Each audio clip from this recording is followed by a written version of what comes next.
القارعة ما القارعة وما أدراك ما القارعة يوم يكون الناس كالفراش المبثوث وتكون الجبال كالعهن المنفوش فأما من ثقلت موازينه فهو في عيشة راضية وأما من خفت موازينه فأمه هاوية وما أدراك ما هي نار حامية. 10 tanda-tanda kiamat besar yang disebutkan oleh Nabi SAW.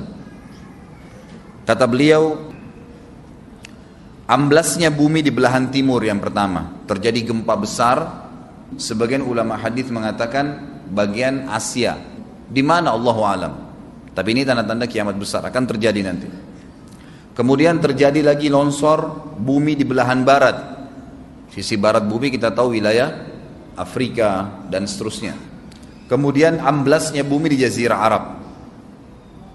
Ini yang dimaksud dengan amblasnya bumi, artinya longsor yang besar, yang sulit lagi untuk ditimbun, udah nggak bisa ditimbun, nggak bisa diperbaikin. Kalau di situ ada kota, ada kampung, pasti hancur udah. 3 sekaligus terjadi longsor di 3 titik yang berbeda dan secara waktu atau dalam waktu yang bersamaan. Ini sudah selangsung 3 tanda-tanda kiamat. Jadi pada saat terjadi di timur itu tanda-tanda kiamat besar 1. Terjadi di barat tanda-tanda kiamat besar 2. Terjadi di Jazirah Arab tanda-tanda kiamat besar 3. Kemudian di dalam hadis ini disebutkan secara beracak. Nanti sebentar setelah saya terjemahkan hadis ini saya akan sebutkan urutannya. Lalu kata Nabi SAW, kabut yang menutupi bumi ini. Kemudian ada Dajjal. Jadi kabut itu dihitung dalam hadis ini yang keempat. Dajjal yang kelima. Kemudian yang keenam binatang melata. Nanti akan saya jelaskan juga apa yang dimaksud dengan binatang melata.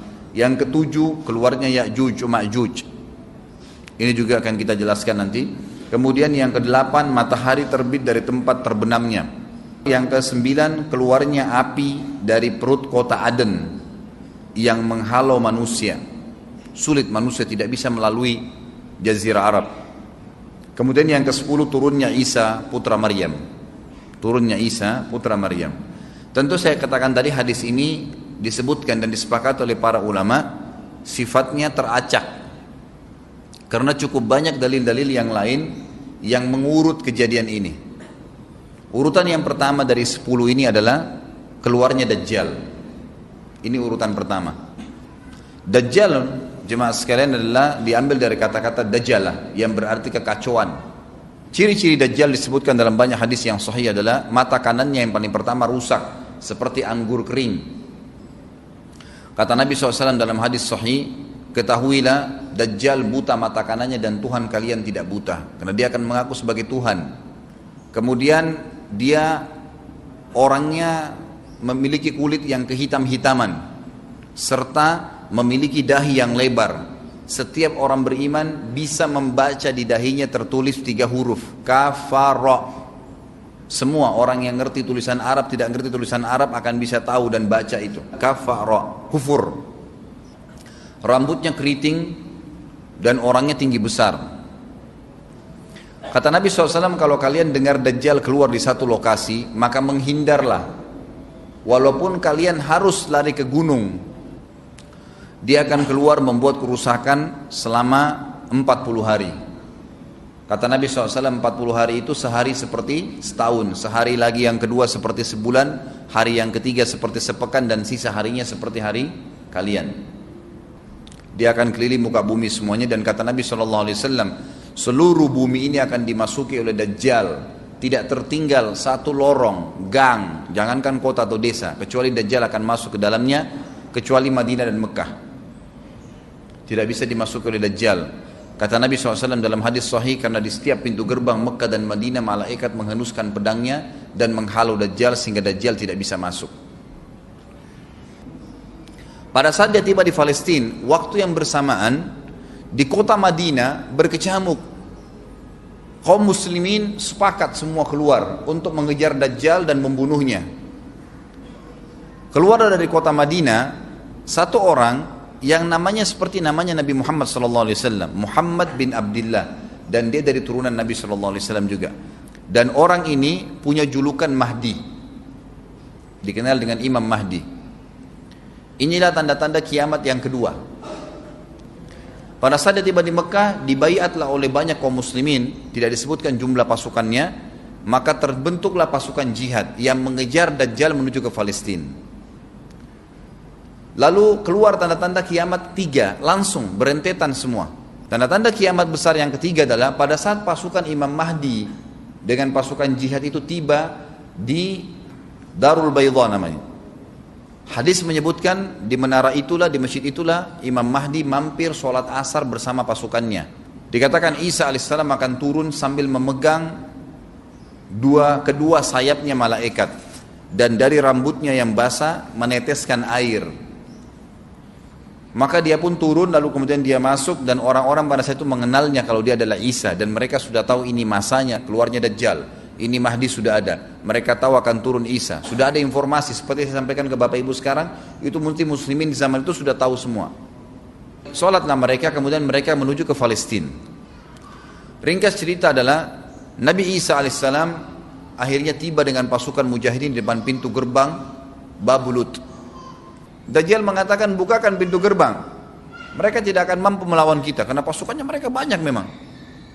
Maka Dajjal dengan sombongnya menunggu di depan pintu gerbang. Pada saat dibuka, Dajjal kaget melihat ada Isa alaihissalam. Dan pada saat itu kata Nabi SAW, Dajjal faham kalau sudah tiba ajalnya. Begitu melihat Isa alaihissalam, dia lari dan badannya sambil meleleh di depan para pengikutnya. Pada saat Dajjal mati, pengikutnya pada ketakutan semua. Mereka anggap Dajjal Tuhan, mereka anggap Dajjal orang yang perkasa lah, orang yang kebal lah, beragam macam kelebihan. Mereka kaget pada saat mati. Maka bertebaranlah mereka dan akhirnya mereka sembunyi di bawah pohon dan di atas batu. Kemudian batu dan pohon akan memberikan penjelasan, hai muslim ini Yahudi, bunuhlah. Maka dibunuhlah pada saat itu mereka. Lalu Nabi Isa AS memimpin di muka bumi. Dan kata Nabi SAW, pada saat itu Islam, agama Islam yang dibawa oleh Nabi SAW akan masuk ke semua rumah di muka bumi, gak tersisa.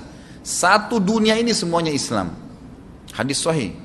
Maka Nabi Isa alaihissalam memimpin pada saat itu, disebutkan dalam hadis 40 tahun dengan ketenangan menerapkan hukum Islam.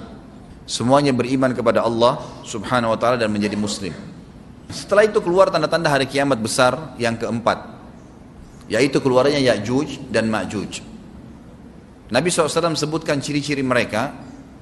Mata mereka sobekannya kecil sehingga mata mereka kelihatan seperti sipit, tapi bola matanya besar. Mereka memiliki rambut yang keriting dan mereka memiliki poster yang umumnya seperti poster manusia. Ada hadis yang berbunyi mereka akan mendatangi sebuah sungai, kalau tidak salah namanya Sungai Tibria, airnya banyak mengalir. Kata Nabi SAW, mereka semua minum air sungai itu, dan yang terakhir dari mereka datang sudah nggak dapat air. Artinya air sungainya habis diminum. Bayangin berapa banyak jumlahnya tuh. Pada saat itu Nabi SAW mengatakan, Allah berfirman kepada Isa, berkata, wahai Isa, aku akan mengeluarkan hamba-hambaku yang tidak ada seorang pun dari kalian bisa mengalahkannya, termasuk Isa alaihissalam, nggak bisa mengalahkan. Maka selamatkanlah dirimu bersama dengan pengikut-pengikutmu ke Gunung Tur namanya. Jadi memang Ya'juj ini ciri khasnya, kata Nabi SAW, mereka memakan apa saja. Jadi bukan seperti manusia normalnya. Mereka membunuh semua yang bukan seperti mereka. Sampai-sampai kata Nabi SAW tidak ada yang bisa mengalahkan mereka dan jumlah mereka sangat banyak. Salah seorang di antara mereka tahu dia akan mati kalau sudah punya 1000 anak. Kata Nabi SAW dalam hadis Bukhari, kecelakaanlah bagi orang-orang yang ada di Jazirah Arab. Kemungkinan besar makna ini adalah tempat mereka dekat dengan Jazirah Arab. Kata Nabi SAW, kecelakaan bagi orang-orang yang Jazirah Arab karena telah terbuka dari lubangnya Ya'juj Ma'juj sebesar ini. Udah kasih isyarat dengan jari ibu jari sama jari tengahnya. Artinya mereka sudah bisa melihat keluar. Pada saat mereka keluar, maka mereka akan mulai membuat kerusakan. Kata Nabi SAW di dalam hadis sahih riwayat Imam Bukhari, bahwasanya Ya'juj Ma'juj akan membunuh siapapun yang mereka temui. Bahkan pada saat mereka sudah merasa menguasai bumi, mereka melepaskan anak-anak panah mereka ke langit. Lalu Allah menurunkan anak-anak panah mereka sebagai fitnah dipenuhi dengan darah. Maka mereka berkata, kami telah membunuh semua yang ada di bumi dan semua yang ada di langit. Kata Nabi SAW, Allah lalu mengizinkan Isa untuk berdoa kepada Allah agar memusnahkan mereka. Maka Isa alaihissalam pun akhirnya berdoa, meminta kepada Allah subhanahu wa ta'ala agar mereka semua dimusnahkan. Maka pada saat itu pun Allah subhanahu wa ta'ala menurunkan kepada mereka hama. Sebagian hadis menyebutkan serangga kecil seperti cacing, banyak sekali yang menimpa tubuh-tubuh mereka, setiap orang satu, dan itu membuat mereka mati. Kemudian setelah itu Isa alaihissalam memimpin lagi di muka bumi sampai beliau meninggal. Setelah Isa alaihissalam meninggal, kembali lagi sebagian besar manusia berbuat kekufuran. Maka Allah subhanahu wa ta'ala keluarkan tanda-tanda kiamat besar yang kelima. Yang kelima ini adalah keluarnya hewan atau binatang melata. Binatang melata ini disebutkan dalam hadis yang sahih riwayat Bukhari, bahwasanya Allah SWT akan keluarkan, tapi tidak disebutkan dari bumi mana dia keluar. Dia akan keluar hewan melata yang bisa berbicara seperti manusia dan badannya dipenuhi dengan bulu. Allahu a'lam bagaimana. Kemudian dia datangi orang-orang yang kufur tersebut dan menasihatin dan mengingatkan mereka. Yang tidak mau beriman, dalam hadis dikatakan dicap oleh hewan tersebut. Allahu a'lam dicap seperti apa, sehingga ketahuan mana yang kafir, mana yang beriman. Terus dia keliling di muka bumi tapi tidak disebutkan berapa lama. Lalu kemudian Allah lenyapkan si dabbah ini. Kemudian datang tanda-tanda kiamat yang ke-6. Tanda-tanda kiamat yang ke-6, 6, 7, 8. Itu berentetan semua. Longsor besar di timur, di barat, dan di jazirah Arab. Ini tanda-tanda kiamat terjadi serentak. Sudah 8. Kemudian terjadi yang ke-9, keluarnya api dari negeri atau dari kota Aden.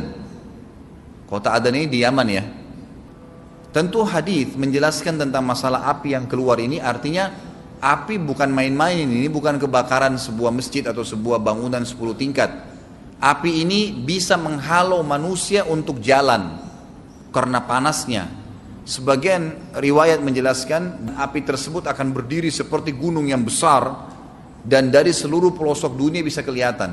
Kita bisa bayangkan bagaimana yang akhirnya akan menggiring atau menghalangi orang-orang untuk jalan, susah. Sebagian ulama hadis mengatakan mereka nggak bisa jalan, tidak bisa ada penerbangan, tidak bisa ada orang jalan karena panasnya bumi ini dari api tersebut. Dan itu memang kemungkinan besar akan keluar satu waktu, Allahu a'lam kapan. Dan yang terakhir, tanda-tanda kiamat sebelum ditiup sangkakala adalah terbitnya matahari dari tempat terbenamnya. Dan ini sudah terakhir sekali. Makanya kata Nabi SAW, taubat akan diterima sebelum matahari terbit dari tempat terbenamnya. Artinya selama yang lain itu masih ada, masih bisa taubat. Kalau sudah itu, sudah sulit.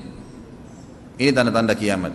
Sebagian ulama memasukkan tanda-tanda hari kiamat kecil, ada yang masukkan tanda-tanda kiamat besar. Ada dua hal. Yang pertama itu adalah keluarnya Dzu Suwakatain. Ada orang dari negeri Habasyah dikenal dengan Dzu Suwaka. Dzu Suwaka ini sak artinya betis. Diberikan julukan Dzu Suwaka karena betisnya sangat kecil. Orang ini, Bapak Ibu sekalian, kata Nabi SAW akan menghancurkan Ka'bah. Dan kata para ulama pada saat itu memang manusia sudah sunyi, nggak ada lagi yang datangin Ka'bah. Orang-orang sudah lalai gitu kan. Keluarlah orang ini. Makanya sebagian ulama memasukkan dia tanda-tanda kiamat sebelum terbitnya matahari dari tempat terbenam. Ditambahkan ini yang ke-11 gitu, atau ini yang ke-10, terbitnya nanti kiamat yang ke-11. Kata Nabi SAW, dia akan mencabut batu-batu Ka'bah satu persatu sampai rata dengan tanah. Dan saya sedang dilihatkan oleh Allah sekarang bagaimana pada saat dia mencabut batu itu. Hadis sahih riwayat Bukhari Muslim. Yang terakhir, yang kedua, yang berhubungan juga dengan tanda-tanda kiamat, ada yang memasukkan kiamat kecil, tapi ini lebih dekat dengan kiamat besar. Orang yang terakhir meninggal itu adalah orang dari asli suku Madinah yang sedang mengembala kambing. Kata Nabi SAW, orang yang terakhir meninggal dari kalian kalangan manusia. Semua orang sudah mati, tinggal dia sendiri. Tapi dia nggak tahu. Dia lagi mengembala kambing, kemudian dia masuk dengan gembalanya ke kota Madinah, ditemukan semuanya tidak ada kehidupan. Nggak ada orang, nggak ada binatang, nggak ada apa-apa, tinggal dia sendiri. Pada saat dia meletakkan telapak kakinya di kota Madinah, maka pada saat itu dia meninggal. Dan inilah manusia terakhir meninggal sebelum ditiup sangkakala terakhir. Allahu a'lam.